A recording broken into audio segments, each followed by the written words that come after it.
Buenos días, bienvenidos al webinar Reducción del grado alcohólico y vinos desalcoholizados, Innovación y Tendencias de Consumo. Bueno, soy Sergi Adamo, director general de la Plataforma Tecnológica del Vino, y este webinar forma parte de un conjunto de webinars que organizamos conjuntamente con la Industria Profesional del Vino de España, con el patrocinio de Agrobank. ¿Vale? Esperamos en el ámbito de capacitación e formación. Esperamos que este webinar sea de vuestro interés. Algunas cosas prácticas que os tengo que comentar muy brevemente. Las preguntas os vamos a pedir que las hagáis, dado que somos prácticamente 250 personas inscritas, os vamos a pedir que las hagáis en el apartado de preguntas. La veréis en la parte superior a la derecha, un icono donde hay un símbolo de interrogación. A partir de ahí podéis escribir vuestras preguntas y haremos una sesión de preguntas después de las 3 charlas que forman parte del webinar. ¿De acuerdo? Sin más, doy la palabra a María Díez, de la Interprofesional del Vino de España. María, cuando quieras. Hola, buenos días. Pues también me presento. Es María de la Antiprofesional, llevo el responsable de comunicación y lo que hablábamos antes, que creo que los webinars, este es el webinar del momento porque hemos tenido récord casi de participación. Es evidente que al sector le interesa porque al consumidor también le está interesando, que cada vez aumenta la producción y la distribución de vinos sin alcohol, especialmente en grandes superficies y en exportación. Lo que sí queríamos comentar desde la introduccional, que bueno, nuestro posicionamiento es que esto no es una amenaza, sino que es una oportunidad, los vinos sin alcohol, que es una ampliación de las posibilidades de cara al consumidor y que, pues, que por distintas razones pues, no pueda o no desee en determinados momentos optar por los vinos con alcohol.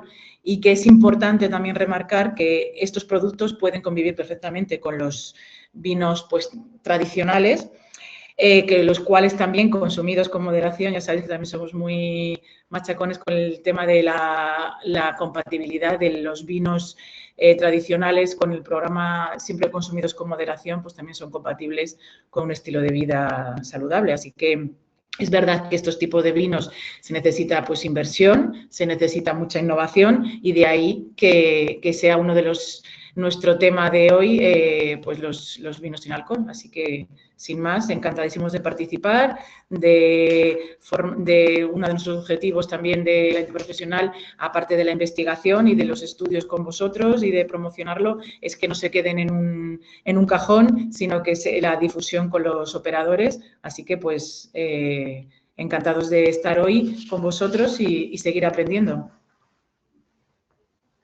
Pues muchísimas gracias, María. Simplemente complementando lo que has dicho, daros una pincelada general de cómo va a ser el webinar. El webinar, hay 3 ponencias. La primera es del profesor Antonio Morata, catedrático de Tecnología de Alimentos, director del grupo I+D Enotec de la Universidad Politécnica de Madrid, donde nos hará una breve charla sobre, al final, las capacidades que tenemos a nivel técnico, a nivel microbiológico, de rebajar el grado alcohólico. Le seguirá una charla de Alejandro Suárez, investigador de análisis sensorial de Vitec, explicando unos estudios que se han hecho con un panel de consumidores específico en vino sobre la percepción de consumidor. Y para cerrar los ámbitos, tenemos una parte técnica, una parte de qué piensan determinados consumidores.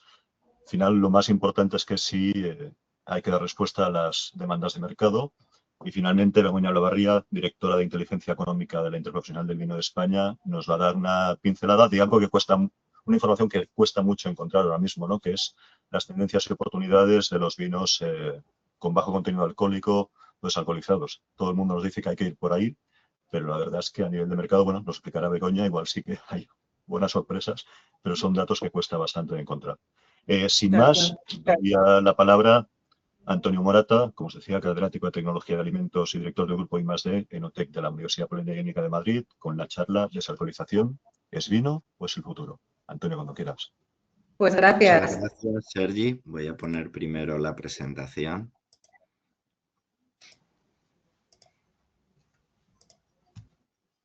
Creo que la podéis ver todos bien.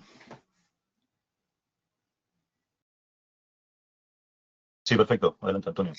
Pues muchísimas gracias a la PTV, a la Interprofesional del Vino, a Sergi, a María, por permitirme exponer en esta breve charla pues, algunas opiniones y algunas cuestiones sobre la desalcoholización. El título ¿Desalcoholización es vino? ¿Es el futuro? Bueno, yo creo que las preguntas se responderán a lo largo de la charla, pero de partida sabemos que el vino es el producto fermentado del mosto, de la uva, ¿no? En el vino desalcoholizado, pues ese proceso de fermentación ha sido anterior, no aparece el alcohol, pero tiene un origen claramente vínico. Y es el futuro, pues no sé si será el único futuro, pero desde luego es parte del futuro. Todos conocen que cada vez hay más productos desalcoholizados en el mercado que aparecen en las distintas plataformas comerciales y que cada vez tienen más salida y despiertan más interés. Aquí hay un par de marcas habituales. Y bueno, por poner algunas cifras que luego, por supuesto, Begoña matizará mucho, yo he encontrado algunos valores como que hay un crecimiento del sector en 4.000 millones hasta 2028 previsto, con un crecimiento del 7% anual. Otros estudios, sin embargo, indican que hay un cierto estancamiento de ese crecimiento. También indicar que España es el país del mundo con mayor consumo de cerveza sin alcohol, luego nos atraen los desalcoholizados, que más del 75% estaría dispuesto a probarlo, que es un producto que interesa a los jóvenes, que interesa a las mujeres y que el motivo muchas veces es la salud, la moda, pero también la sostenibilidad. Algunas razones por las que atraen los vinos desalcoholizados, pues atraen evidentemente por la posibilidad de poder beberlos libremente, conduciendo durante el embarazo a gente con problemas de salud, también por las ventajas de salud y por el menor contenido calórico, también porque son productos que puedan tener un sabor similar a su origen enológico. Aquí es donde quizá podemos tener más disquisiciones, ¿no? Y también por la calidad percibida del producto y finalmente por el precio y otras razones, ¿no? ¿Por qué no gustan? Bueno, en algunos casos no gustan porque se encuentran diferencias importantes sensoriales con la bebida alcohólica de referencia. También hay que indicar, en mi opinión, que esto sucede a los consumidores de vino tradicionales, pero quizá no sea tan así en el consumidor emergente que no tenga esa cultura vínica de partida, ¿no? También porque a veces son percibidos como menor calidad, aunque no siempre tiene por qué ser así, también por el precio y una cuestión que sí que es importante, que es su disponibilidad está limitada actualmente, no es fácil encontrarlos, especialmente en distribución, en restaurantes, en plataformas sí, pero en restaurantes es más complicado, ¿no? Y que hay una capacidad limitada de elección, no tenemos muchas ofertas todavía. Bueno, ¿cómo se hacen estos vinos sin alcohol? Hay distintas estrategias. Desde el punto de vista prefermentativo podemos reducir la presencia de alcoholes fermentables y ahí tendríamos distintas opciones como trabajar a nivel vitícola con prácticas vitícolas que permitan controlar la producción de azúcar o reducirla, ¿no? Como control de la irrigación, reguladores de crecimiento, control de la actividad fotosintética. También jugar con la vendimia temprana, con la dilución del mosto, utilizando otros productos vínicos de menor alcohol, con la filtración de membrana y también, por ejemplo, con opciones como el uso de la enzima glucosa oxidasa. A nivel fermentativo se puede reducir la producción de alcohol utilizando levaduras alternativas, por ejemplo, levaduras no saccharomyces que permitan controlar la producción de alcohol o cepas modificadas o influir sobre la producción de biomasa o parar de forma anticipada la fermentación, ¿no? Desde el punto de vista postfermentativo, que quizá es lo que más se conoce, tendremos las técnicas físicas que se dividen en dos grandes grupos, la ósmosis inversa, la perevaporación, la destilación osmótica, que serían técnicas de membrana, y la separación mediante técnicas de vacío, ¿no? La destilación a vacío y las columnas de conos rotatorios. En esta revisión se puede encontrar un detalle de todas ellas, ¿no? Por hablar un poquito de algunas de ellas, la glucosa oxidasa es una enzima que permite oxidar la glucosa y transformar en ácido glucónico, también algo de peróxido de hidrógeno, y bueno, esto nos lleva a que podemos de esta manera minimizar el alcohol 1,5-2,5%, pero con un impacto importante en la oxidación, en el aroma, en el sabor y también en la acidez. Bueno, otra opción muy interesante ahora mismo es el uso de levaduras no Saccharomyces, por ejemplo, la Chancea thermotolerans, ¿no? Nuestro grupo ha participado activamente en la selección y uso de este tipo de microorganismos. Tenemos una distribuida a nivel global de forma comercial y, bueno, pues la Chancea lo que hace es transformar parte de los azúcares en acidez, ácido láctico. Esto hace que tengamos vinos con pHs más bajos, lo cual es positivo también en zonas afectadas por cambio climático y con algo de menor grado alcohólico. De la misma manera se puede trabajar con otras levaduras no Saccharomyces aeróbicas como Mesnicovia pulcherrima, Pichia cluiberi y metabolizar azúcares a otro tipo de productos, ¿vale? Bien, otra opción que tendríamos serían las técnicas físicas más utilizadas, ¿no? Y dentro de ellas, como he dicho, la ósmosis inversa, la destilación osmótica y la nanofiltración, que básicamente son técnicas de membrana. Y luego, por otro lado, las técnicas de vacío, las columnas de destilación y las columnas de conos rotatorios. La ósmosis inversa es una técnica bastante interesante, una tecnología de membrana en la que utilizamos membranas semipermeables con un tamaño a escala nanométrica de entre 0,1 y 1 nanómetros, y utilizando presiones elevadas es posible eliminar selectivamente el etanol mientras que se conservan otro tipo de componentes sensoriales. Cuando se estudian este tipo de vinos con algún detalle, pues vemos que no hay una modificación importante de muchos parámetros de muchos parámetros enológicos generales como acidez, ácido acético, glicerol, etcétera, pero sí se afecta de forma importante los perfiles de volátiles aromáticos como los ésteres, ¿no? Otra técnica sería la destilación osmótica, en la cual trabajamos con membranas microporosas hidrofóbicas para para eliminar de forma selectiva el etanol mediante un gradiente de presiones de vapor, y de la misma manera es una técnica que, mientras que por un lado nos permite reducir el alcohol y que parámetros generales no cambian de forma significativa, sí que afecta a las pérdidas de volátiles, ésteres fundamentalmente, como el anterior, y disminuye la complejidad aromática. Con respecto a la destilación a vacío, pues utilizamos un proceso de calentamiento, pero a baja temperatura, reduciendo el punto de ebullición, jugando con la presión, metiendo condiciones de vacío, y se puede, por tanto, destilar a baja temperatura, eliminando el alcohol, ¿no? Esto tiene el inconveniente, una vez más, que tenemos un mantenimiento en general de los componentes mayoritarios, pero sin embargo también hay un cierto efecto sobre la fracción sensorial, como hemos dicho antes, fundamentalmente en el aspecto de ésteres, ¿no? Y una de las técnicas de vacío quizás más utilizadas actualmente por la sensibilidad y el cuidado que tienen con el producto de partida, ¿no? Y que también nos lleva a una mejor calidad sensorial son las columnas de conos rotatorios, de las cuales hay distintas versiones, y especialmente aquellas en las que hay una recuperación de volátiles con distintos tipos de estrategias, pues se consigue una buena calidad sensorial en el producto, minimizando las pérdidas de aroma, aunque existe una ligera pérdida, ¿no? A veces en estos vinos, especialmente cuando trabajamos con vinos tintos, pues hay algunos desequilibrios en acidez, dulzor, estructura, ¿no?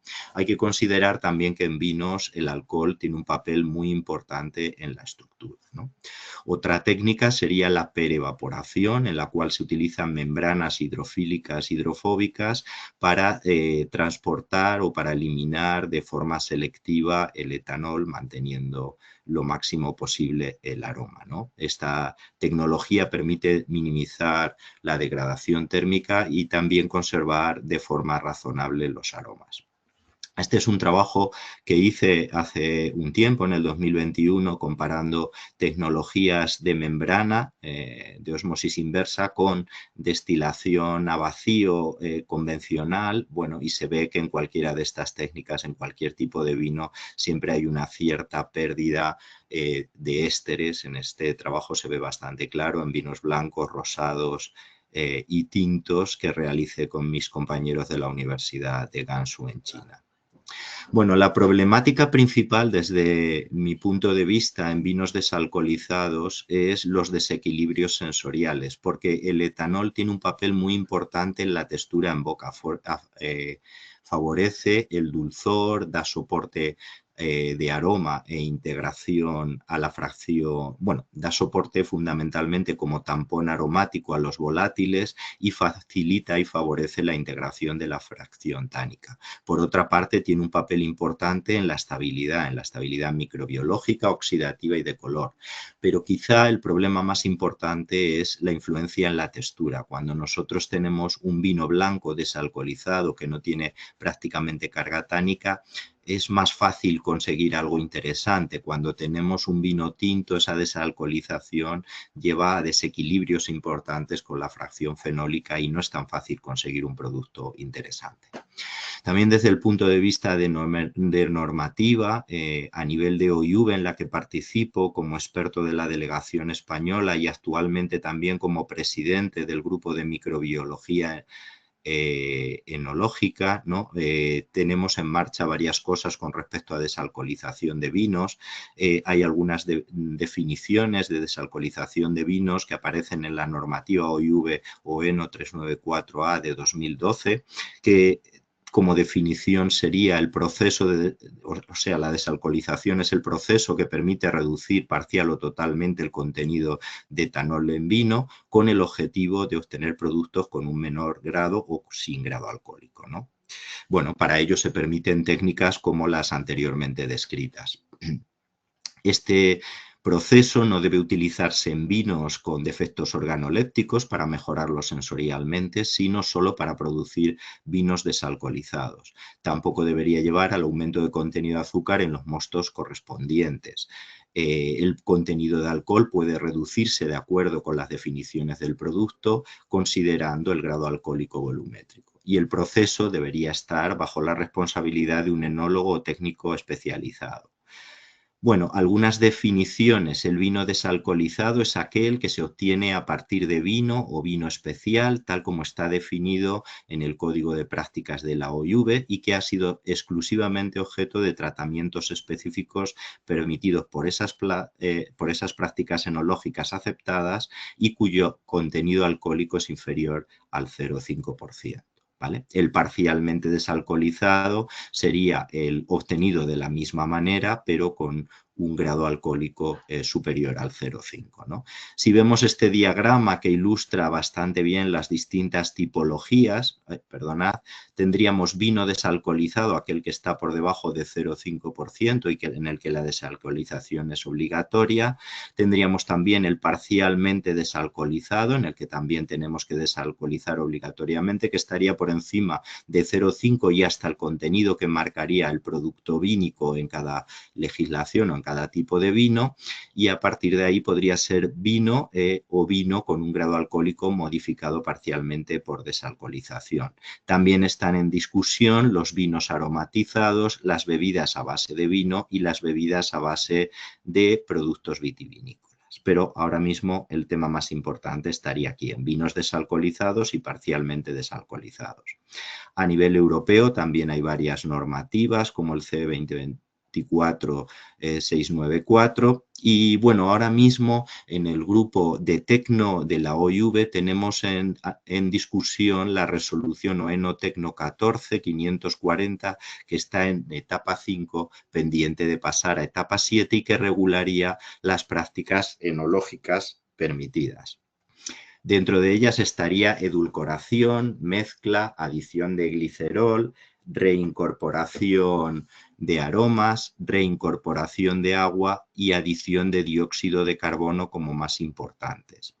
en la edulcoración consideraríamos la adición de edulcorantes al vino parcialmente desalcoholizado o al vino desalcoholizado con el objetivo de mejorar el perfil sensorial. Habría que considerar que la mayoría de los productos desalcoholizados tienen de 30 a 40 gramos por litro y se permite para ello el mosto de uva concentrado, el MCR y la sacarosa que podría añadirse justo antes del embotellado en algunos casos.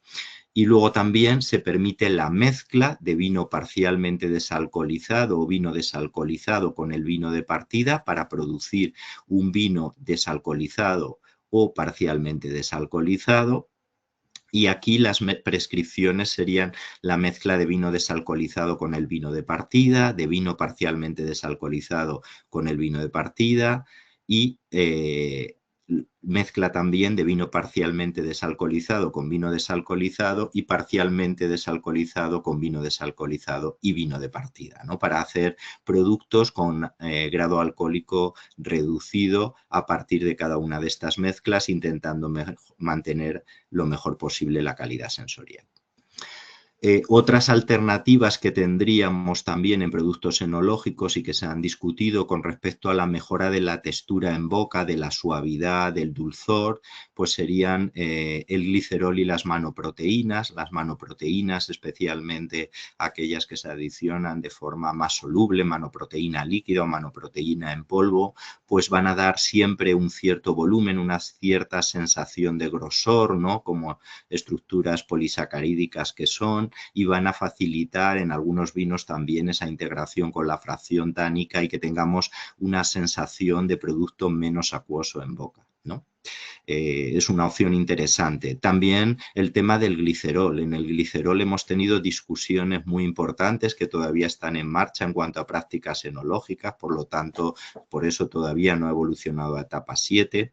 En 2023, por ejemplo, nos encontramos con un bloqueo muy importante en las reuniones de Dijon y fue imposible consensuar 5 gramos por litro, pero posteriormente, en 2024, se aceptó el uso de 50 gramos por litro y ahora mismo está muy en discusión, no ha llegado a evolucionar bien, ¿no? Entonces, bueno, el glicerol es una herramienta también, es un pequeño polialcohol, como saben, que influye en la textura en boca y es una herramienta utilizada habitualmente por muchos países para producir vinos desalcoholizados porque mejora el volumen en boca, como he dicho, y por otro lado suaviza la fracción tánica.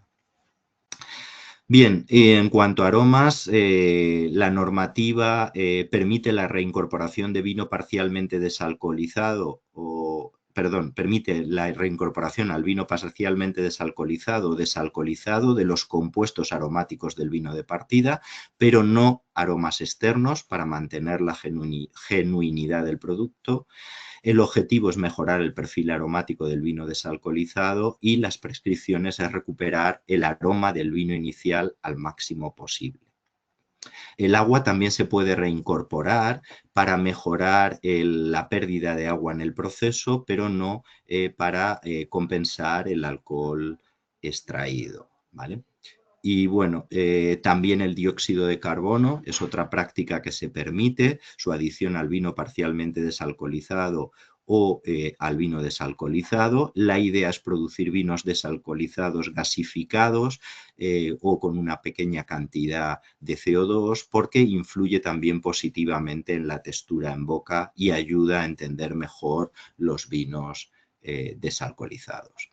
Y finalmente, una cuestión muy importante en el tema de vinos desalcoholizados es la estabilidad. El vino tradicionalmente, históricamente, es un producto muy estable por su pH, pero especialmente por el etanol, y esto hace que los vinos desalcoholizados sean muchísimo más sensibles a distintas alteraciones microbianas, también de otro tipo, ¿no?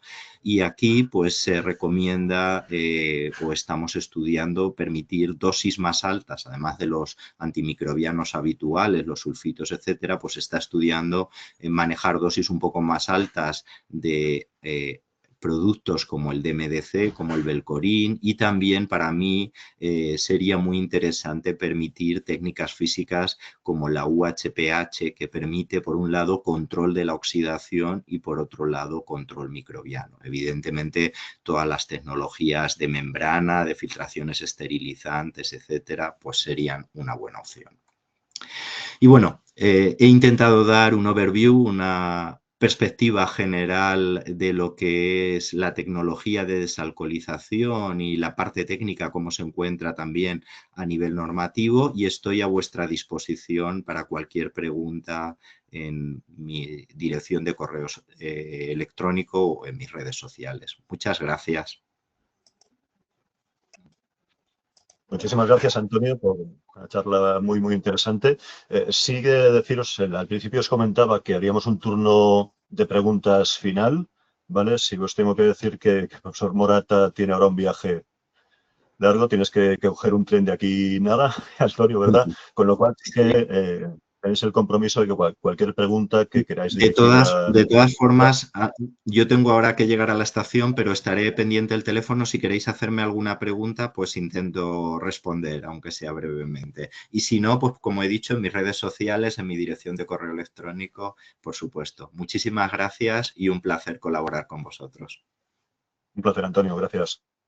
Un abrazo, chao. Hasta luego. Pues seguimos entonces con la siguiente charla, ¿vale? Que va a ir a cargo de Alejandro Suárez, investigador en análisis sensorial de Vitec, que nos va a mostrar los resultados de estudios de preferencia y percepción de consumidores ante los vinos desalcoholizados. Alejandro, cuando quieras.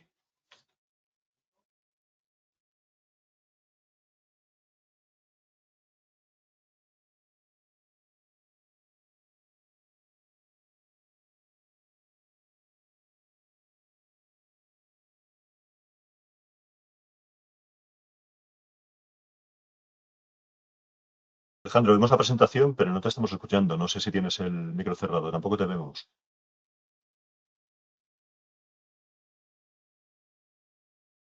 Perdón, ¿ahora? ¿Ahora? ¿Se ve?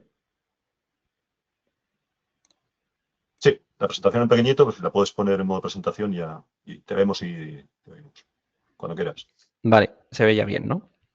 Sí, sí, sí, perfecto. Perdón por los problemas. Vale, pues como iba diciendo, bueno, gracias a la PTV y al resto de organizaciones participantes por darme la oportunidad de presentar estos trabajos que hemos llevado aquí a cabo en Vitec. El título de la ponencia es ¿Qué piensa el consumidor de los vinos desalcoholizados? Y los resultados que hemos obtenido de estudios de preferencia y percepción. Vale, en la estructura que he puesto para esta presentación, primero quería comentar un poco del contexto actual sobre los vinos desalcoholizados brevemente, ya que también se comentará un poco en la siguiente charla. Luego comentaros un poco sobre nuestro panel de consumidores que tenemos actualmente en marcha, los resultados y metodología de los dos estudios y un poco las conclusiones que hemos extraído sobre los mismos. Vale, con respecto al contexto actual, desde los últimos años estamos asistiendo a un crecimiento bastante significativo con respecto a los vinos sin alcohol, es evidente, y sobre todo se viene impulsando por los cambios en las tendencias de los consumidores desde los últimos años. Cuando hablamos de esta categoría, normalmente la intentamos englobar dentro de los llamados vinos nolo, que aquí entrarían los vinos desalcoholizados, que serían aquellos con un grado alcohólico inferior a 0,5, así como, por otro lado, los vinos parcialmente desalcoholizados, que tendrían ese grado alcohólico a partir de 0,5 y el grado alcohólico adquirido, que el mínimo legal es en 9, pero bueno, no, depende del tipo de vino, puede ser normalmente más, hasta 15 o más. Existen diferentes técnicas de desalcoholización, como ya ha comentado Antonio, entre ellas destacar alguna, como puede ser la ósmosis inversa, la evaporación al vacío, la destilación por conos rotatorios, la pervaporación, entre otras. Estas serían a partir ya del vino con alcohol, aunque bueno, también existen alguna otra categoría de vinos, como pueden ser los mostos de uva parcialmente fermentados, que no es realmente vino, pero que también quizás podría ser de interés de cara a tener en cuenta en las próximas investigaciones con consumidores. En este caso, no son este tipo de vinos los que hemos tenido en cuenta, pero bueno, simplemente era por comentarlo. Respecto al, como ya he dicho, ha existido un cambio de tendencias en los cuales pues cada vez más, sobre todo las generaciones más jóvenes, en concreto generación Z, generación Y, pues bueno, tienen una creciente preocupación por la salud, por el bienestar y el consumo responsable, y esto además viene reflejado por este aumento, digamos, de crecimiento de demanda de los vinos desalcoholizados. Asimismo, los consumidores buscan también un vino en el cual pues mantenga esas propiedades organolépticas que tiene el vino convencional. No obstante, a día de hoy estamos en una situación en la cual todavía queda mucho trabajo por hacer, pero sí que se ha traducido, aún así, este aumento de demanda en que se prevé, por ejemplo, que en los próximos años crezca esa demanda de mercado más de un 12%. Con respecto a consumidores españoles, los estudios que se han llevado a cabo, el único estudio que yo he encontrado que se ha llevado a cabo, en concreto a nivel publicado, eso sí, ha sido este en el que se muestra un poco la perspectiva de los consumidores, digamos, la percepción que tienen acerca de los vinos desalcoholizados, en los cuales se demuestra que existe una clara disposición de compra hacia esta tipología de vinos y que principalmente los motivos que mueven a los consumidores a comprar un vino de sin alcohol sería básicamente la salud y que dentro de este segmento de mercado las mujeres y las generaciones más jóvenes serían las que más se interesan, digamos, un poco los resultados que también se han visto en otros países. Sin embargo, sí que existe una falta de investigación respecto a cuál es la percepción a nivel, sobre todo, sensorial del consumidor acerca de estos vinos. Y es un poco lo que nosotros hemos querido intentar cubrir con los estudios que hemos llevado a cabo. Antes de nada, quería comentaros un poco qué es la herramienta que nosotros utilizamos. Enoconsense es un panel de consumidores que actualmente funciona en Cataluña.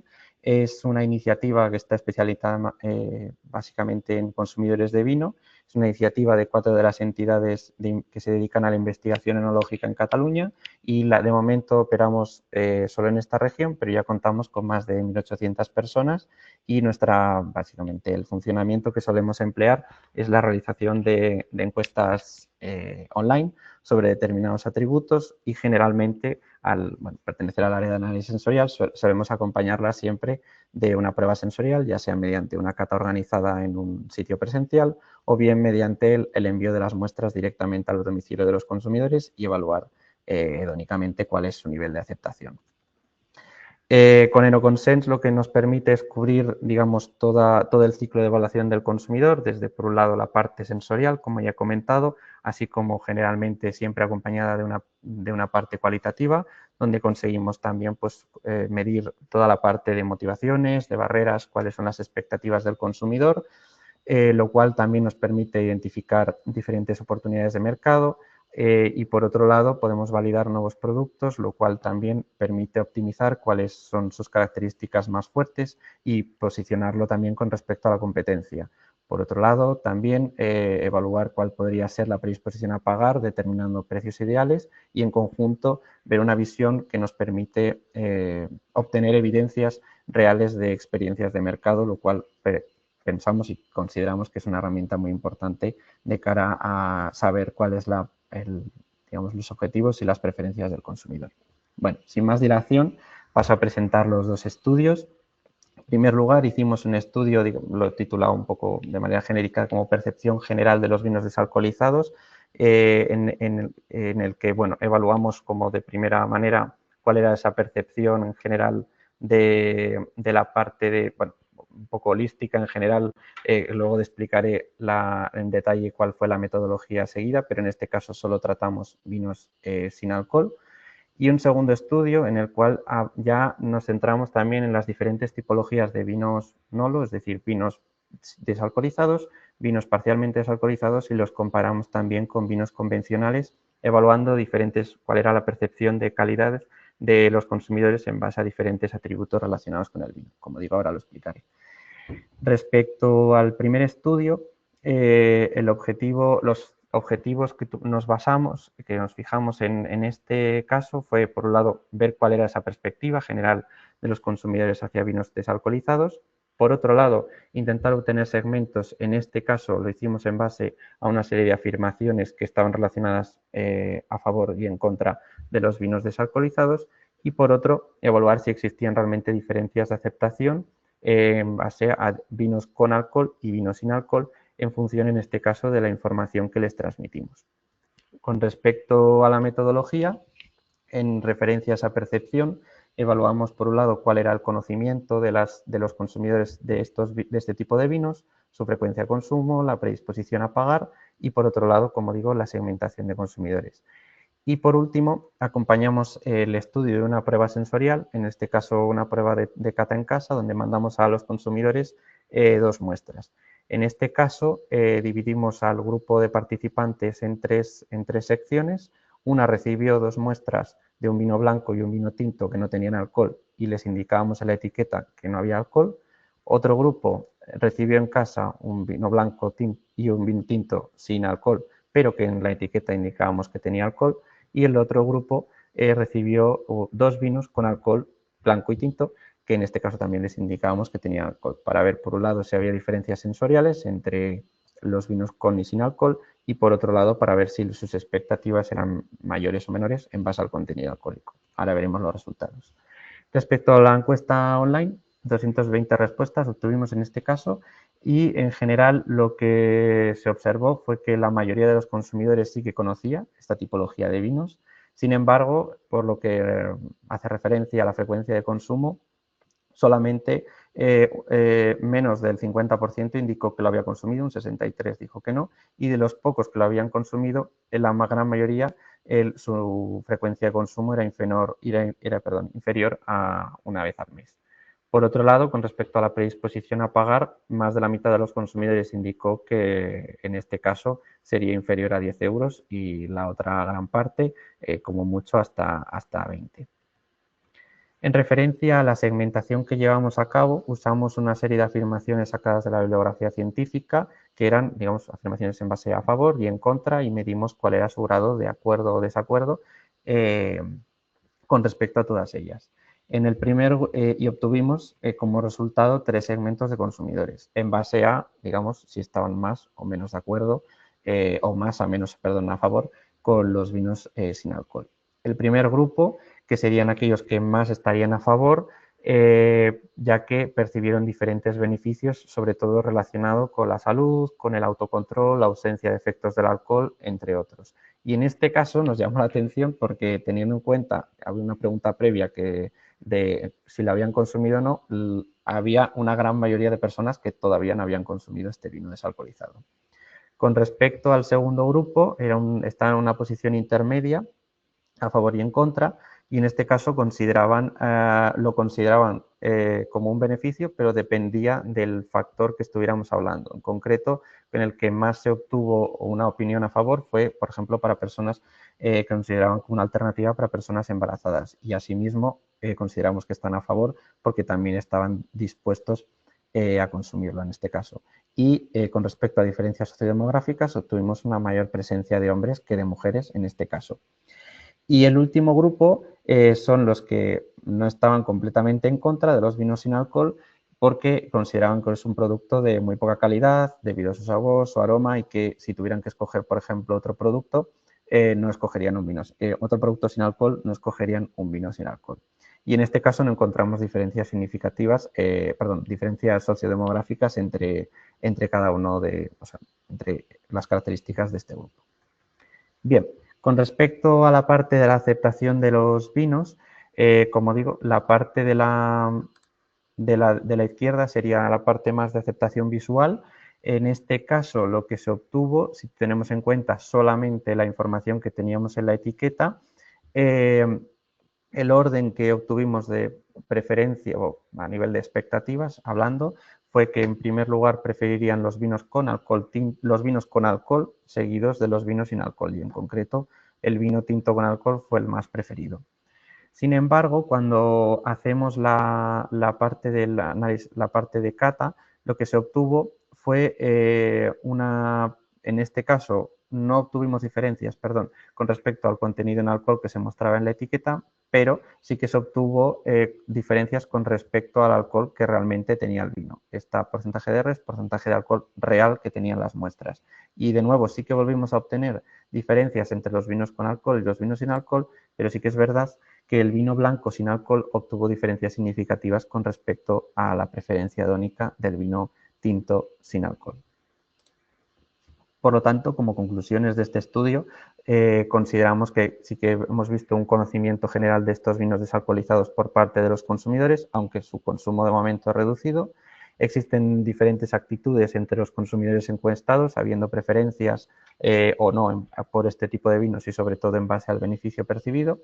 Y por otro lado, a nivel sensorial sí que vemos que a priori, tanto a nivel visual como a nivel de expectativas como a nivel sensorial, los vinos con alcohol de momento son más preferidos que estas alternativas sin alcohol. Sin embargo, parece ser que algún vino blanco es más, en este caso los vinos blancos que usamos eran mejor percibidos a nivel de aceptación que sus homólogos tintos.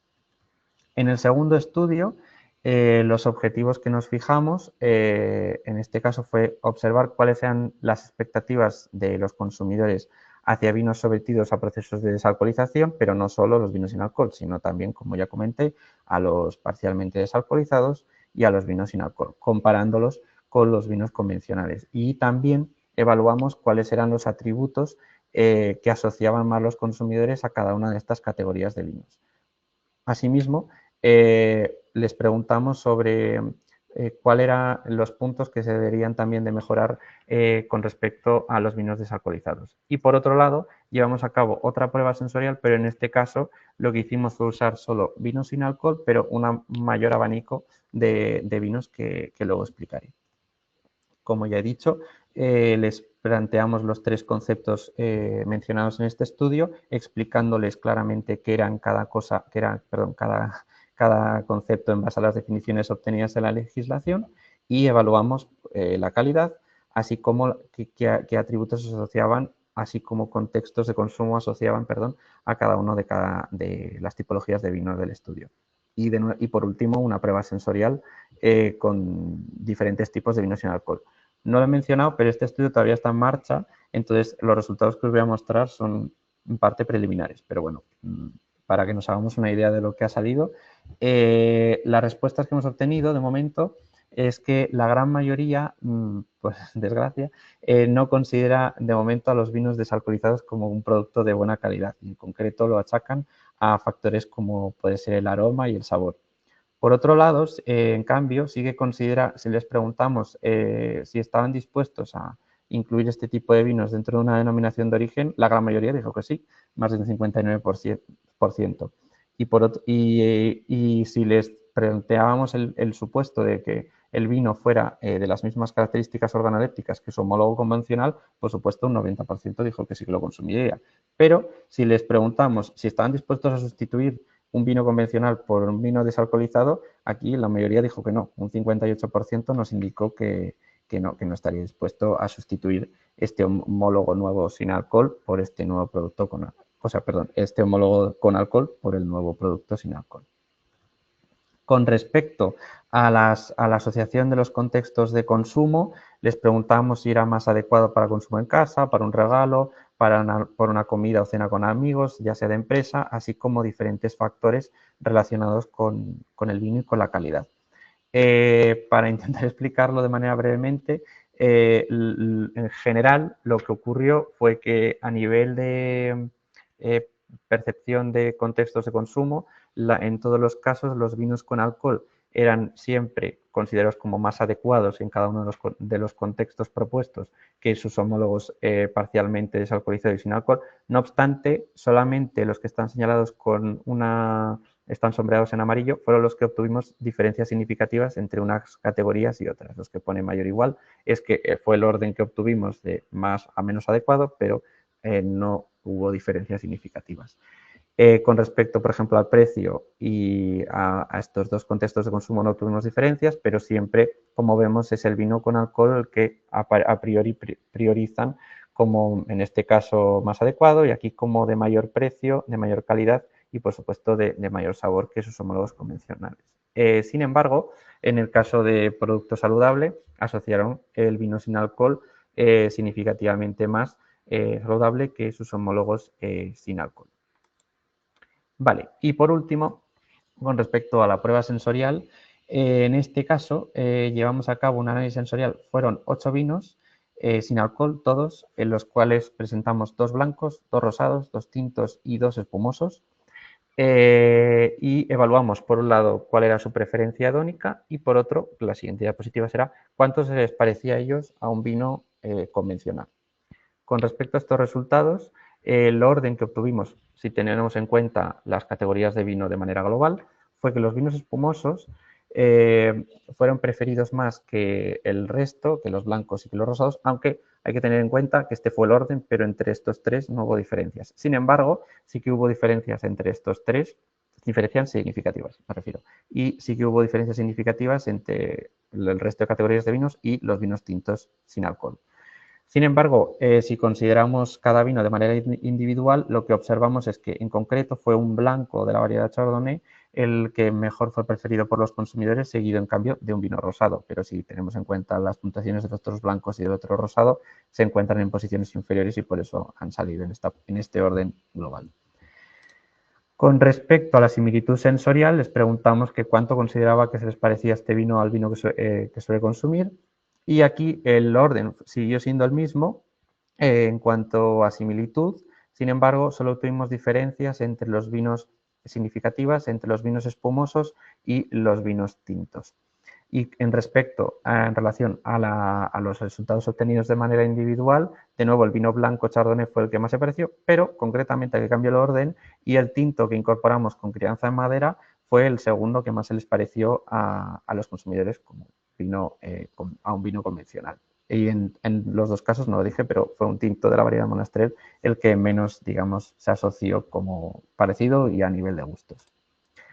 Bueno, pues como conclusiones, en este caso consideramos que la mayoría de los consumidores no considera a estos vinos que hay en la actualidad como de buena calidad, sobre todo dando importancia a las características organolépticas como principal motivo.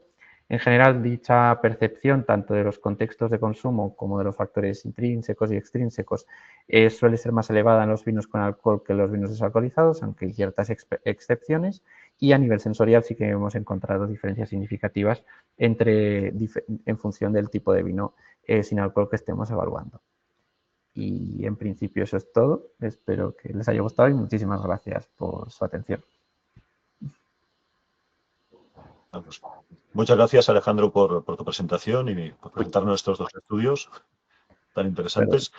Simplemente para la gente que se ha conectado ya con el webinar empezado, deciros que, bueno, debido al gran número de asistentes, no vamos a dejar las preguntas para el final, después de la tercera ponencia, y que para las preguntas la vía es, veréis en la parte superior derecha unos botones, hay un botón en el cual es específico de preguntas, donde hay un símbolo de interrogación, es a partir de ahí hacer las preguntas por escrito y al final de las ponencias vamos a poder preguntar a cada uno de los ponentes. Bueno, pues Alejandro, gracias y hasta la próxima. Gracias. Bien, pues seguimos ya para finalizar las intervenciones con la última intervención de hoy. La va a llevar a cabo Begoña Olavarría, directora de Inteligencia Económica de la OIB, de Organización Interprofesional del Vino de España, explicándonos lo que podemos saber ahora mismo de mercado, ¿no? Que todo nos dice que por ahí puede haber un camino importante, pero la verdad es que cuesta bastante encontrar datos. Begoña, cuando quiera. A ver, ¿se ve bien la presentación? Aún no. ¿No? Escuchamos, pero no vemos la presentación. A ver si lo he hecho o no lo he hecho bien. Compartir, pantalla completa. Ahí. Un segundito. Ahora que está en ello. Vale. ¿Ahora ya sí? Ahora sí, perfecto, cuando quieras. Vale, muy bien. Bueno, pues adelante con la presentación. Muchas gracias a la plataforma y muchas gracias a Antonio y a Alejandro por sus presentaciones. Sí adelanto que es verdad que muchos datos estadísticos sobre el tema que nos ocupa no hay. Pero bueno, vamos a hablar sobre los vinos Nolo, tendencias y oportunidades. La presentación se va a dividir en estos 4 puntos. Cómo está el contexto mundial, cuál es el contexto normativo de estos vinos sin y bajos en alcohol, cuáles son las tendencias del consumidor y qué oportunidades nos ofrecen este tipo de productos. Los datos de la OIV, de la Organización Internacional de la Viña y el Vino, nos presentan una caída del consumo mundial de vino que se situó en el año 2024 en los 214 millones de hectolitros, que supone llevarnos a cifras o a niveles de hace 30 años. Y además, si vemos que desde el año 2017 hasta el 24 esta caída es más acelerada. Del 2017 al 2024 se han dejado de consumir a nivel mundial 34 millones de hectolitros. Esto se debe a una serie de factores, tanto coyunturales como estructurales, que afectan a esta demanda y oferta de vino. Pues encontramos factores económicos y geopolíticos, un fuerte impacto de la inflación, una incertidumbre económica global que hace que haya una mayor propensión al ahorro y, por lo tanto, se gaste menos en cosas que no son estrictamente necesarias. Hay amenazas que vienen en forma de nuevas políticas arancelarias, guerras a las puertas de Europa, etcétera. También encontramos factores competitivos, cada vez la oferta se va polarizando. Encontramos alternativas sofisticadas, como por ejemplo los ready to drink, desarrollo de las marcas del distribuidor, mayor concentración de la oferta. Otro de los factores que está amenazando y que está influyendo en el sector del vino es el del cambio climático, que produce una incertidumbre que puede llevar a un riesgo de tanto de escasez como sobreproducción. Encontramos también factores regulatorios, como son los impuestos especiales, también encontramos restricciones publicitarias y advertencias sanitarias.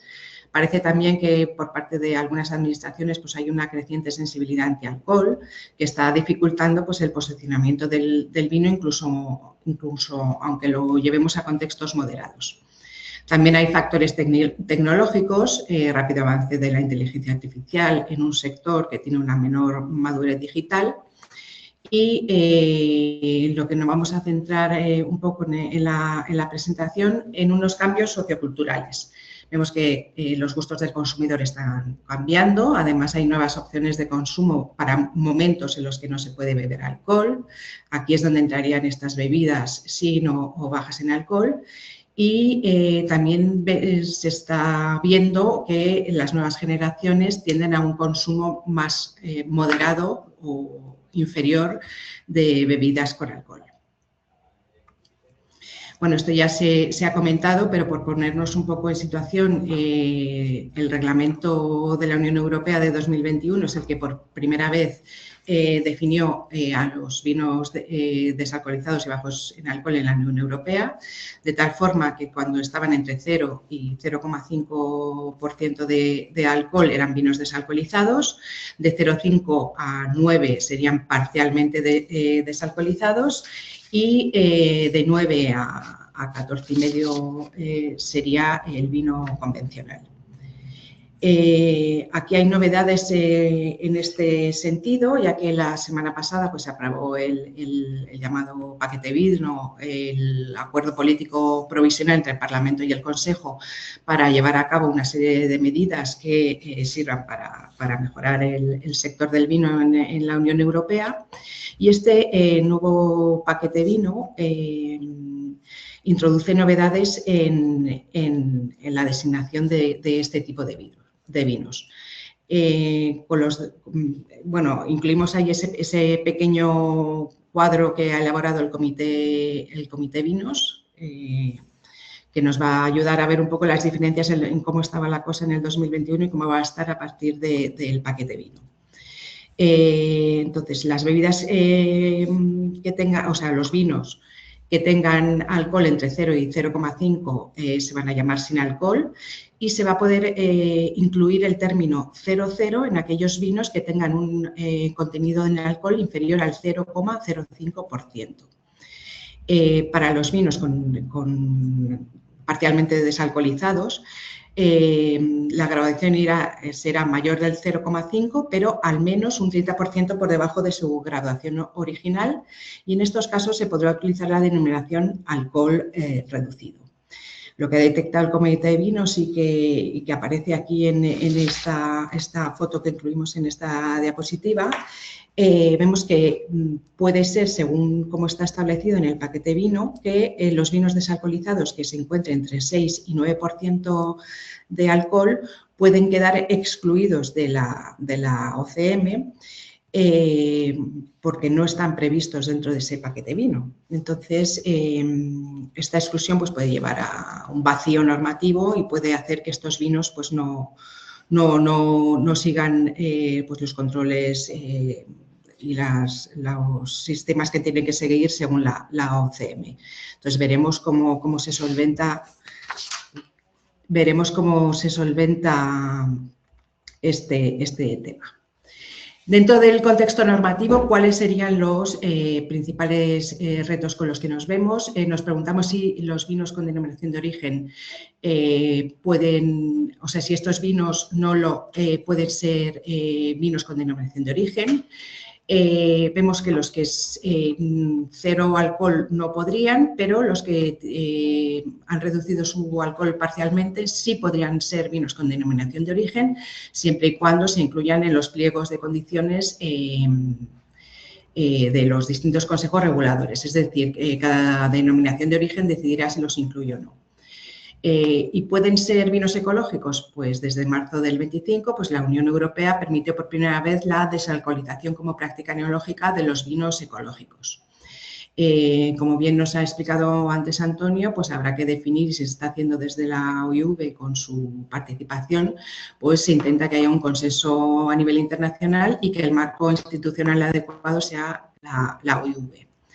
Y también hay retos en cuanto a fiscalidad, comercio exterior, ya que, por ejemplo, los impuestos especiales están pensados para bebidas alcohólicas y una cosa importante para poder hacer el seguimiento estadístico es ver qué clasificación arancelaria van a tener este tipo de productos.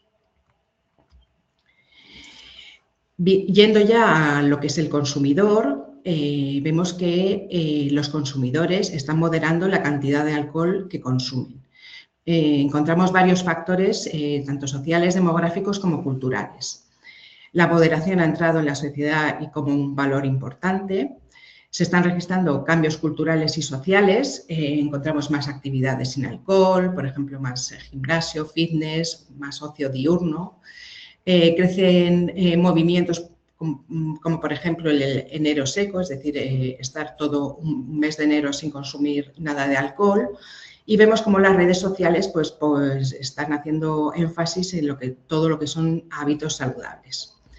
También hay cambios generacionales. La Gen Z y los millennials están consumiendo o consumen menos alcohol que los boomers o la generación X. Y además cada vez hay una mayor disponibilidad y calidad de las bebidas sin o bajas en alcohol. Estos datos que sí que nos ha facilitado la consultora IWSR, que es la que ha hecho un estudio sobre estos productos, con datos para España y para el conjunto del mundo, vemos que, por ejemplo, en España la cerveza sin alcohol tiene una cuota importante. En 2024 fue del 6,1%, lo que indica, es verdad, que la cerveza sin alcohol sí la tenemos muy integrada y muy asumida. Mientras que, por ejemplo, en el vino tranquilo, del 23 al 24 en España ha registrado un crecimiento del 15%, lo que le ha llevado a que tenga una cuota del 0,2%, y mayor crecimiento han registrado, según los datos de la consultora, los vinos espumosos sin alcohol. ¿Vale? Con un crecimiento del 23 al 24 del 28% en España y con una cuota de mercado del 0,4%. Si nos vamos al total mundial, vemos que, por ejemplo, las cervezas sin alcohol tienen una cuota inferior a la que tienen en España, los vinos tranquilos ligeramente superior, un 0,3%, y los vinos espumosos sin alcohol tienen una cuota del 2,1%. IWSR prevé para el periodo 2024-2028 un crecimiento medio anual del vino nolo del 5%. También se ha mencionado antes el único estudio que vemos que se ha realizado en España por ahora sobre el mercado del vino desalcoholizado, realizado por Rosana Fuentes y José Luis del Campo de la Universidad de León. extrajo de los encuestados varios datos. El 78% de los consumidores encuestados, por ejemplo, están dispuestos a probar vinos desalcoholizados, el 63% lo haría por motivos de salud, el 87,5% de los jóvenes entre 18 y 35 muestran interés en estos productos, solo el 40% de los encuestados consume bebidas sin alcohol, el 57,6% estaría dispuesto a adoptar el vino siempre y cuando cumpla sus expectativas. Y además, en este estudio indica que las mujeres impulsarían el cambio, ya que el 84% de las mujeres encuestadas mostró interés en probarlos y el 74% mostró inclinación a incorporarlos a sus hábitos de consumo. Por tanto, y por sacar una serie de conclusiones, decir, como ha adelantado María antes al principio, que los vinos Nolo representan una oportunidad, no una amenaza, pueden convivir perfectamente con los vinos tradicionales, ampliando las posibilidades de consumo, es decir, para momentos, por problemas de salud, en embarazos, porque no quiero beber alcoholes en ese momento, pues amplían las posibilidades de consumo.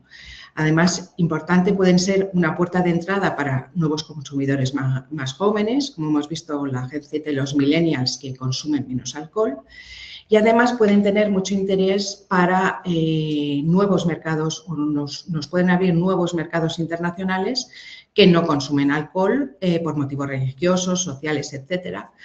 Y teniendo en cuenta que España es un país con gran capacidad productora y exportadora, pues podemos utilizar este tipo de productos para añadir un valor añadido y que se quede en el sector. Y por último, y para finalizar, sí me gustaría anunciar o decir que la Interprofesional del Vino ha abierto un nuevo portal de información económica y de mercados que está disponible en esta dirección y que allí pues, se ha abierto y se ha puesto a disposición para incluir todas las informaciones, datos estadísticos del sector que puedan ser útiles para todos. Y invito a visitarla y a registrarse. Y nada, muchas gracias a todos. Muchas gracias, Begoña, por tu charla. Y bueno, hemos dado paso a las 3 charlas previstas para hoy. Ahora haremos el turno de preguntas, para los cuales se incorporará mi compañera Vicky Humanas. Simplemente deciros, porque hay gente que ha ido preguntando, todos los asistentes vais a tener copia de las presentaciones, acceso al vídeo del webinar y también un breve resumen. Así que, Vicky, cuando quieras.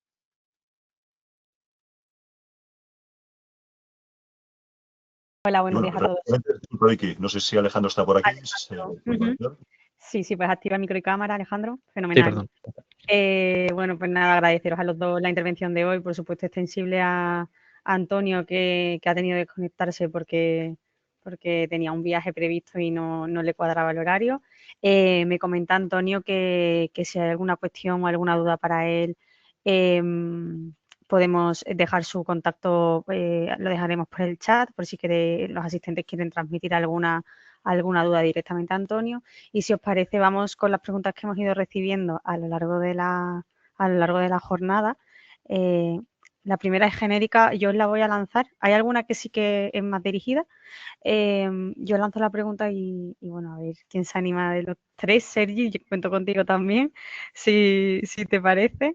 La primera pregunta es de Gabriela Barbosa de Oliveira y pregunta si la forma de elaborar el vino desalcoholizado o puede ser más cara. Entiendo que preguntan sobre posibles sobrecostes. Contesto yo, si me permitís. A ver, evidentemente sí es más caro en el sentido de que primero tenemos que tener un vino, tenemos que tener un buen vino elaborado como elaboraríamos un vino normal que fuera a mercado y a partir de ahí aplicarle técnicas para desalcoholizar total o parcialmente. Con lo cual siempre va a haber un sobrecoste. Sí es cierto que hay vías de optimización que se están trabajando a nivel de investigación, como por ejemplo tener variedades o tener clones que nos permitan una mayor madurez aromática con menor concentración de azúcar, es decir, que al final tengamos un vino con sus propiedades aromáticas y gustativas que en lugar de estar a 13, 14 grados y medio de origen pueda estar a 11, 11 y medio, con lo cual si vamos a rebajar la cantidad de alcohol para irnos a parcialmente desalcoholizado o desalcoholizado, pues probablemente vamos a eliminar una parte importante del coste, pero a ver, la respuesta fácil o rápida a la pregunta es sí, y para mí es uno de los problemas que quizá nos puede llevar luego en este producto a mercado. Es un producto que es más caro que el vino convencional porque primero tenemos que elaborar el vino y después lo tenemos que desalcoholizar.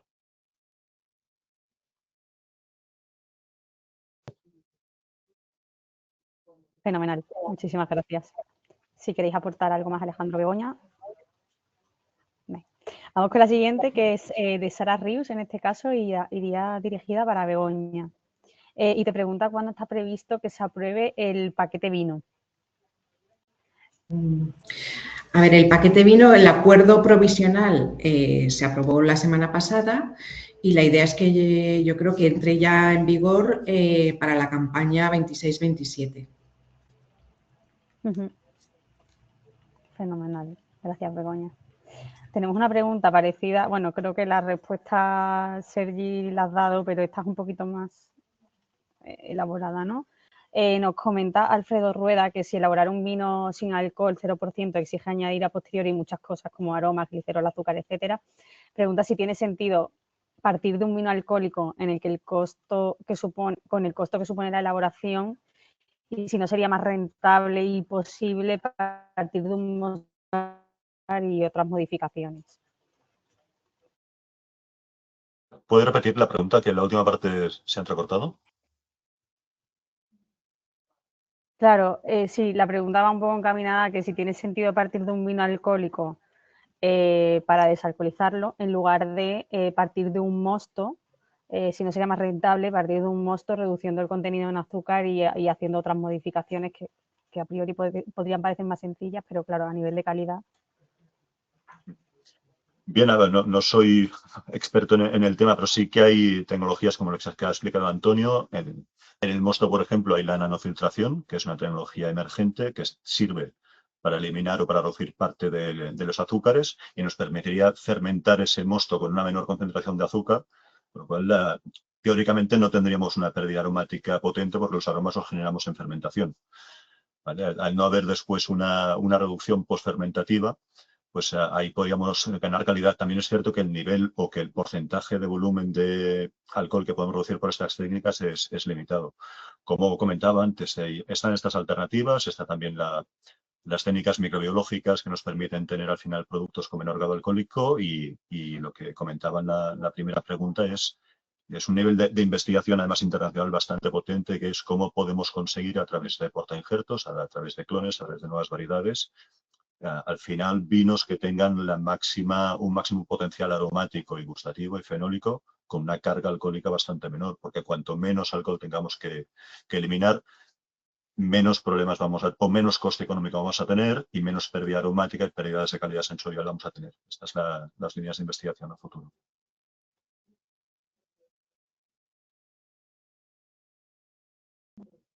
Fenomenal, Sergi, gracias. Tenemos por aquí una reflexión de Frédéric Galtier también con cuestiones. Yo os leo, ¿vale?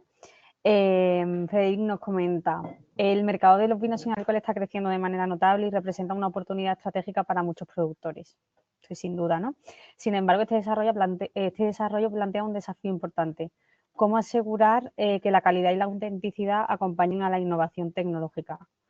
En ocasiones se percibe que la desalcoholización se aplica a vinos de calidad media, lo que puede generar productos poco diferenciados y alejados de la experiencia que buscan consumidores más exigentes.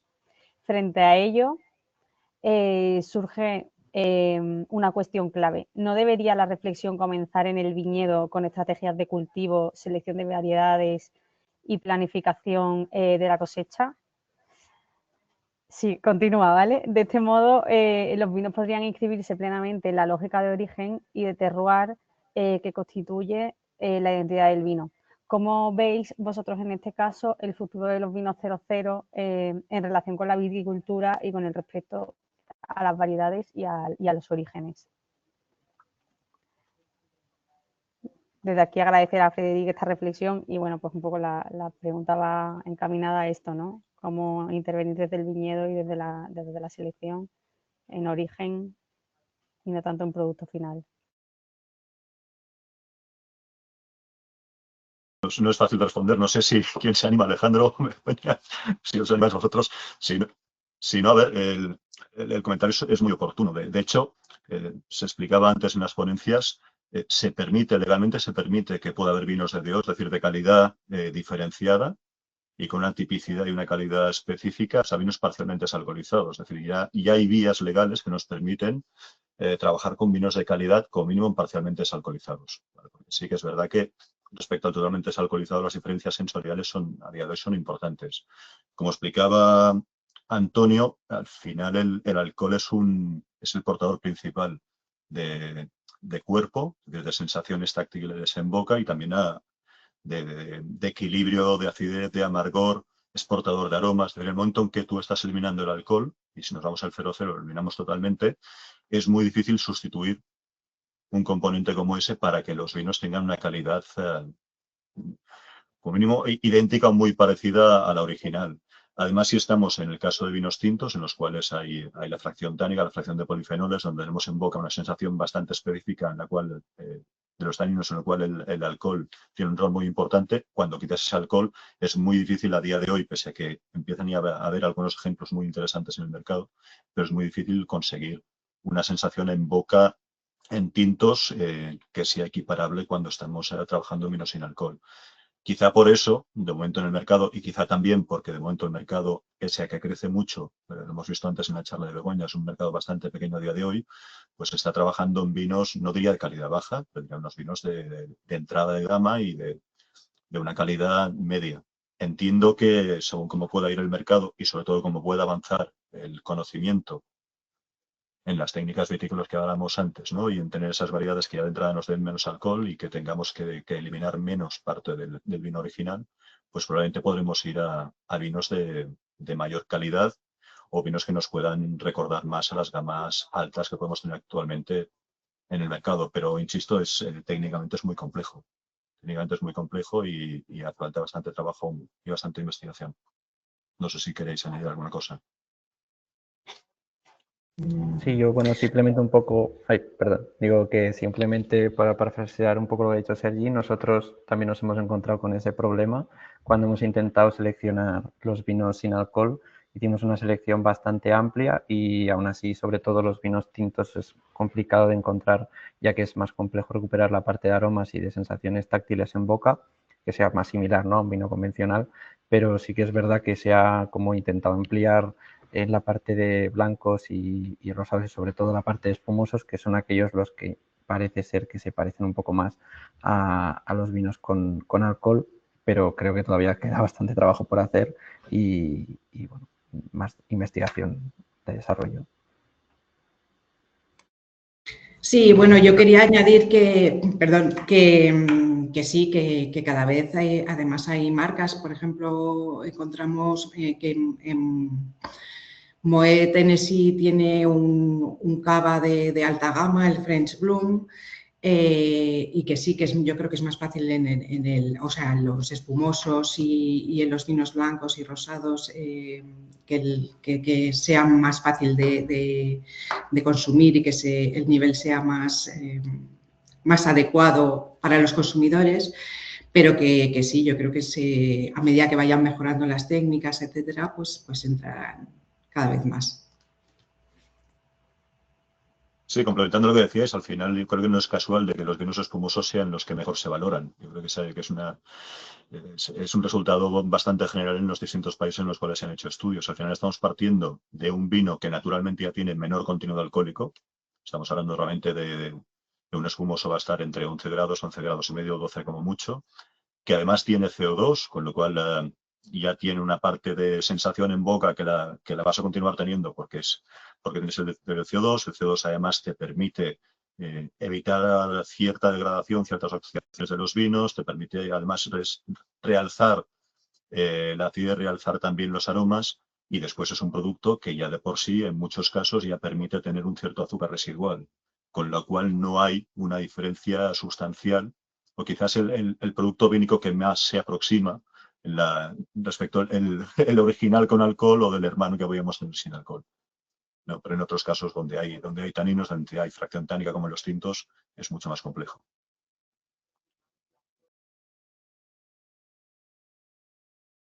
Muchas gracias a todos. Seguimos, que tenemos aquí varias cositas en el tintero todavía. Pregunta José Luis Hernández, de Pequeñas Denominaciones de Origen, si está contemplada la posibilidad de envejecer en barrica el vino sin alcohol.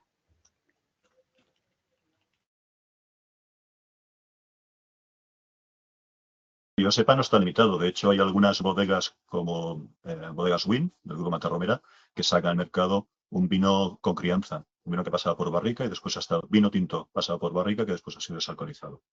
Pues no, creo que no hay, de lo que yo sé, no hay ninguna limitación al respecto.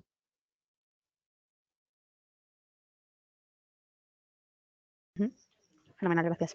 Aquí hay un comentario que creo que es al hilo de lo que hablábamos antes, de si partir de un vino y desalcoholizarlo o si era más rentable o no, ¿no? Partir desde el mosto. Aquí hay un comentario sobre cómo se puede elaborar vino sin fermentación, que no sea mosto y si tendrá la denominación de vino como tal.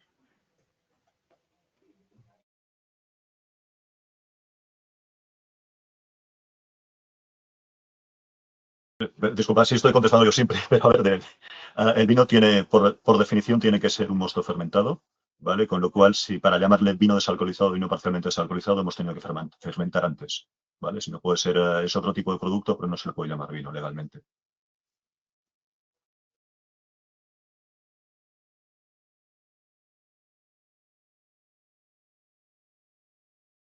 Efectivamente. Gracias. No sé si me escucháis bien o tengo algún problema de conexión. Vale, fenomenal. Seguimos. Aquí hay una pregunta sobre cómo se elabora el espumoso sin alcohol. Un poco también al hilo de lo que estáis comentando antes.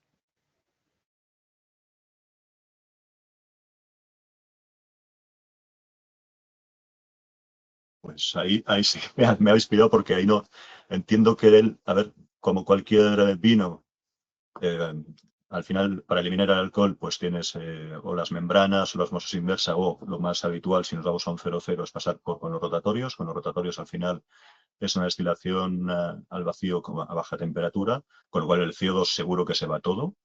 Además de, aunque me lo estoy jugando, pero diría que va a ser así, ¿eh? Es decir, el CO2 se va todo, se van primero los aromas con una parte de alcohol, después el alcohol, después hay que reconstituir con parte de los aromas que se han eliminado y después entiendo que tiene que haber una carbonatación, tiene que haber una adición de carbónico posterior. En el proceso de destilación, el carbónico es un gas y seguro que se ha ido. No obstante, insisto en que no soy experto en el tema.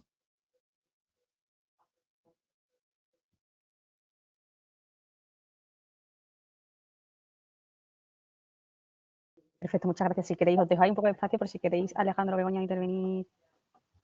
Yo es que tampoco controlo en concreto justamente de este tema, entonces tampoco quería dar aquí la opinión, pero supongo, sí, opino como Sergi, que supongo que será así. Sí, lo mismo. La verdad es que de elaboración un poco. De acuerdo, gracias. María Dolores García de Bodegas Luzón nos pregunta si, bueno, los vinos parcialmente desalcoholizados o sin alcohol, si se pueden certificar con variedad y añada.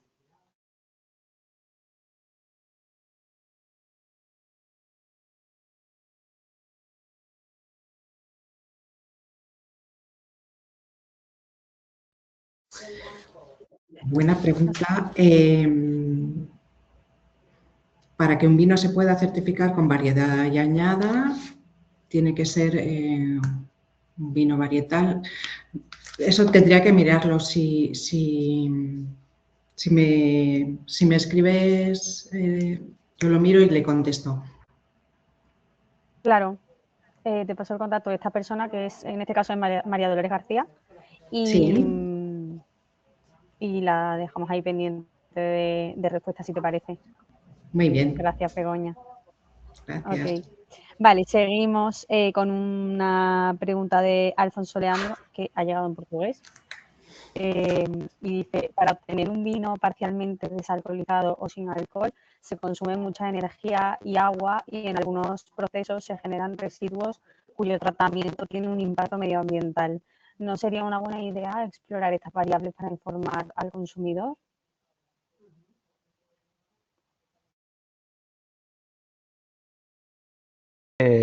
Bueno, con esto.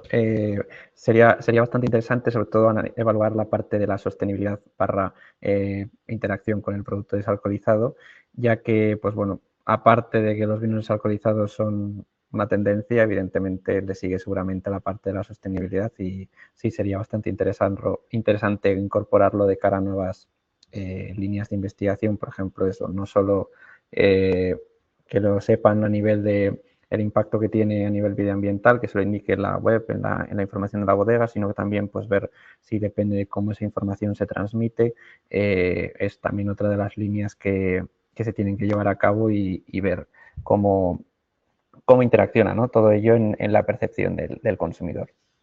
De momento nos lo anotamos como posible línea de investigación.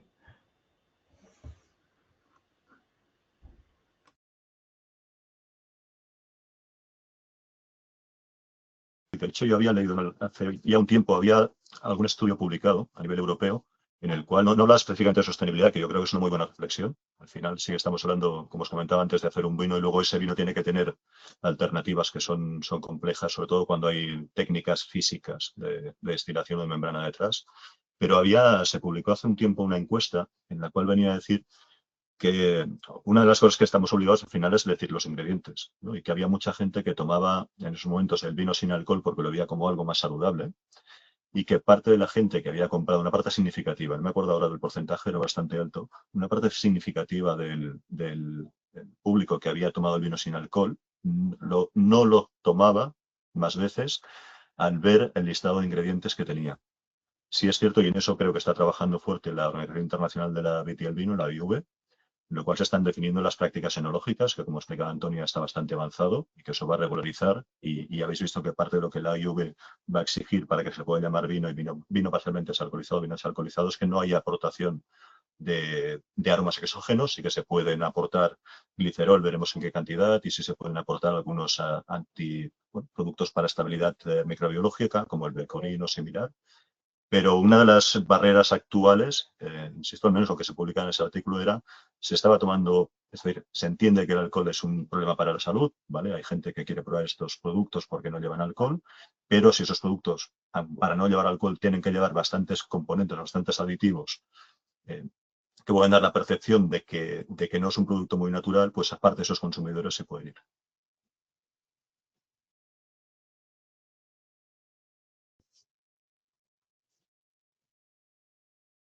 Muchas gracias. Antonio Pinto nos comenta, ¿podemos concluir que los vinos no-low tienen menos capacidad de conservación que los vinos normales? ¿Serían entonces para un consumo más rápido?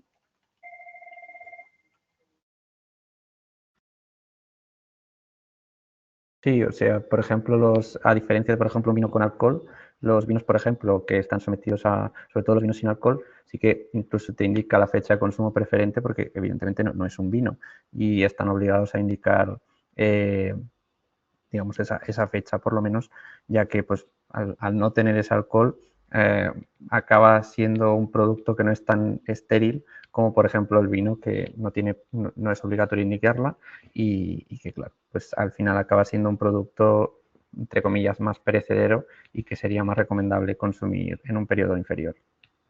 O sea, no es un producto de guarda, igual como un vino crianza. En este caso estamos incorporando, al no tener alcohol, pues es lo que ocurre.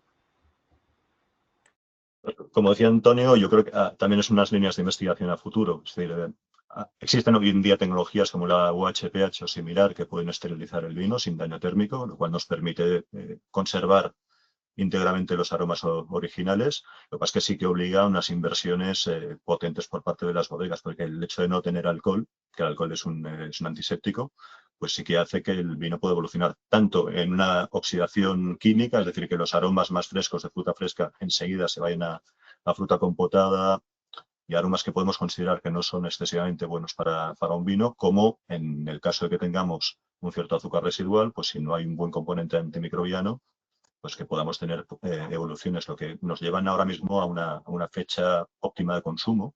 Si bien es cierto, a ver, vuelvo a poner el ejemplo que he puesto antes, hay vino criado, con lo cual vino que ha pasado por barrica, que se alcoholiza y no tiene por qué tener una vida útil muy baja, sobre todo yo creo que si en embotellado se trabaja en condiciones asépticas muy potentes. Es decir, ahora mismo si tú consigues en un embotellado prácticamente no añadir oxígeno disuelto, es decir, que no se dé luego en la botella una oxidación de los aromas, una evolución de los aromas, y tienes controlada la parte microbiológica y tienes un cierre absolutamente hermético, prácticamente hermético, como lo que podemos conseguir ahora mismo en la cierre de rosca, por ejemplo, o de chapa, pues ¿por qué no puede durar el vino? Es que evidentemente no va a ser tan fácil, ni mucho menos como un vino con alcohol, pero probablemente sea también un ámbito de estudio y de desarrollo. Si nosotros tenemos un producto que va al mercado y que puede aguantar un año, pues es mucho más fácil de situar en el mercado y de vender que si puede aguantar solo en condiciones 3 o 4 meses. La capacidad técnica está, otra cosa van a ser los costes que tengan las bodegas para implementar esas técnicas.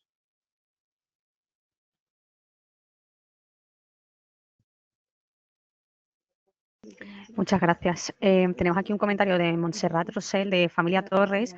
Entiendo que a colación de cómo se elabora un espumoso desalcoholizado, y comenta que se elabora adicionando CO2 externo una vez desalcoholizado, efectivamente, como comentabais. Vale, aquí una consulta de Ruth Villa, de Grupo Illera, que dice que tenía entendido que la nueva regulación no permitía llamar vino desalcoholizado. Tengo problemas de conexión, ¿verdad? Por vuestras caras. Vale, empiezo otra vez con esta de nuevo, ¿vale? Ruth comenta, tenía entendido que la nueva regulación de desalcoholización no permitía llamar vino desalcoholizado a un mosto parcialmente fermentado desalcoholizado, pero os he entendido que se llama vino a todo mosto fermentado, parcial o totalmente. Es decir, quiere como reconfirmar esta pregunta porque igual ha surgido aquí una duda.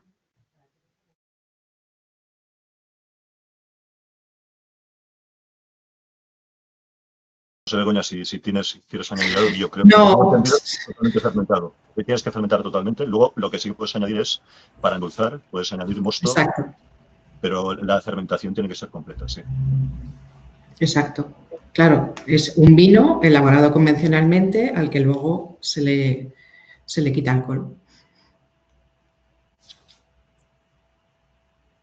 Digo que no haya sido por lo que yo incluí en mi presentación, que sí que había una categoría que indiqué en el principio de mosto parcialmente fermentado, pero yo no quería decir que era vino, sino como a nivel de poder contemplarlo de cara a posibles futuros experimentos con consumidores, pero en ningún momento quería decir que era vino. Simplemente las categorías de vino son aquellas que primero fue vino y luego se desalcoholizó.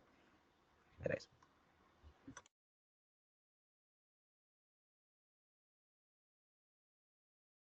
Efectivamente, pues muchísimas gracias. Por nuestra parte, mi compañera Laura ha dejado el contacto de Antonio Morata en el chat, disponible para todos los asistentes.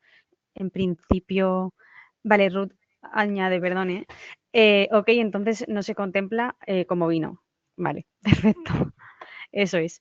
Decía que sería una bebida derivada del vino, efectivamente, Ruth. Entonces, mi compañera Laura ha dejado el contacto de Antonio Morata. La pregunta de María Dolores García, Begoña, si te parece, la comentamos de manera por correo electrónico, de manera... No te escucho, Begoña, perdona. Estás muteada. Sí, perdón, no, sí, que sí, yo creo que sí se puede certificar la añada y la variedad siempre y cuando cumpla con la normativa europea que te exige que puedas incluir esa información. Vale. Ok. Y en principio ya no nos quedarían más preguntas pendientes. Hemos agotado el tiempo. Yo, por mi parte, daros las gracias una vez más y le cedo la palabra a Sergi si quieres cerrar. Bueno, pues muchas gracias, Vicky, gracias, Begoña, Alejandro, gracias a todos los asistentes, que sé que habéis sido muchísimos. Lo que es un tema de interés. Con este webinar cerramos la serie de webinars de este año. Sí que, bueno, os adelanto que para el próximo año Hemos estado hablando con la Interprofesional del Vino para reforzar la parte de capacitación, de innovación, con lo cual vamos a seguir con los webinars, los vamos a potenciar, vamos a intentar también hacer jornadas presenciales, y que espero que os haya interesado, os haya gustado, se haya sido interesante el webinar de hoy, y espero poder ver a todos el siguiente año nuevos webinars y nuevas actuaciones. Que vaya muy, muy bien. Un saludo.